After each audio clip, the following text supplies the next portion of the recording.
while ago, I made a video on how to deal with unsupportive parents. But in this video, I want to talk with you about how to deal with parents who are haters. Look, if you're dealing with parents that are jealous, they're naysayers, they're doubters, and they want nothing to do with your success, and they only want to use you or they want to avoid you for any reason, I want you to listen up, because this video can change your entire life. Dealing with parents that are haters is actually harder than having no parents at all, because your parents are people that you naturally look up to. In the beginning, you think they're God, you think that they're great, even if they're evil.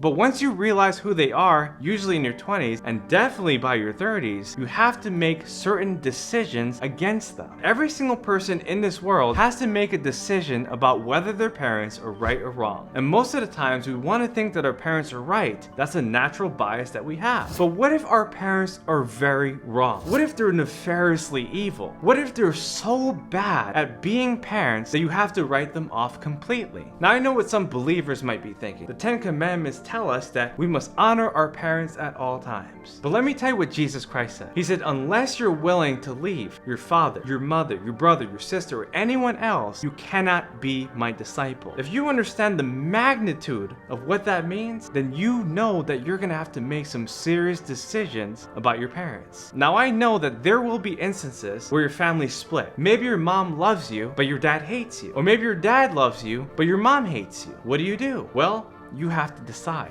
A lot of people are suckered into believing that they have to accept abuse from their parents. But if your parents are continually telling you that you're wrong for doing something, or that you're not good enough, or that you owe them so much, then you have to be clear-cut in your decisions. Now, I don't think that everyone should cut their parents out completely, but you do need to limit your interactions with them. If you call them every day, perhaps you need to call them every week. If you call them every week, maybe now you need to call them every month. If you see them every month in person, perhaps you need to see them every 3 months. Maybe they've really wronged you. They've pushed the boundary and they actually did something that really hurt you. Right now I have a client that's been dealing with his father, gave him a business. He loves the business, but his father wants that business back. He wants him to give him credit. He wants him to worship him for doing him that favor. I told my client, you don't owe your father anything. He gave that business up for a certain reason. That business was not given to you by your earthly father. It was given to you by your heavenly father. You see, God has control of who you are. God has control of where you go. God has control of your results. And he also has control of your parents. Now, there are so many examples of what bad parents could look like. For example, you might have a parent that just sits there, does nothing, takes no responsibility, has no leadership, doesn't ever speak up, always holds it in. Or you might have another parent, very controlling, very domineering, very authoritative, watching every single detail in your life,